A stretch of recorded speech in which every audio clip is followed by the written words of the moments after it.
Over the years, the bedside skills of physicians have been diminished, handling its task in hands of artificial intelligence to carry over. Where the ECG or electrocardiography came into role. From spot diagnosis of patients with life-threatening cardiac disorders and available treatment options to improve the quality of life, thanks to ECG. So, today we are going to learn how to approach 12-lead ECG reading with related cardiac issues.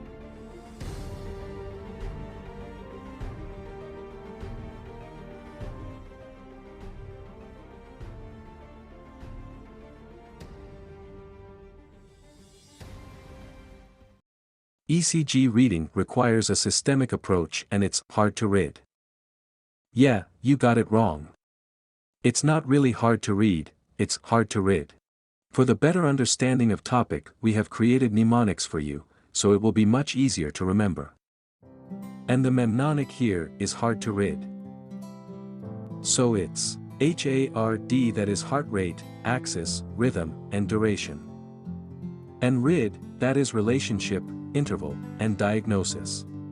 Moving on, here is a 7 steps to approach ECG interpretation in systemic way.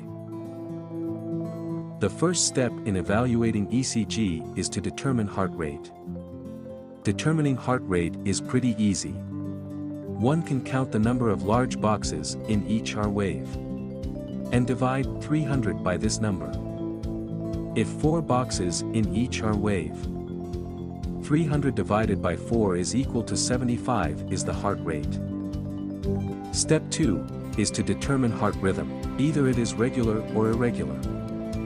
If sinus nodal origin or AV nodal or ventricular origin.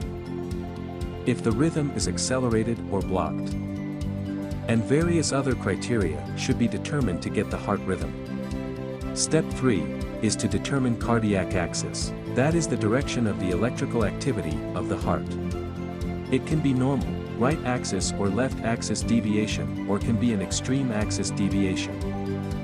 Various methods are used to interpret axis on 12-lead ECG. Step 4 is to look for the duration and morphologies of each waveform on electrocardiogram. For example, a prolonged P wave corresponds to left atrial enlargement. Step 5 is to determine the all ECG intervals, that is QT, PR, RR, and ST segment intervals. Step 6 is to configure relationships in ECG waves, like the relation of the P wave with the QRS complex. That will help us determine different types of atrioventricular conduction and sinoatrial conduction abnormalities.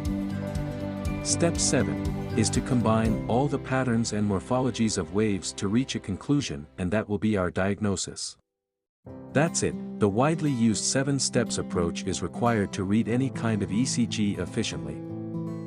So, tell me, is it really hard to read?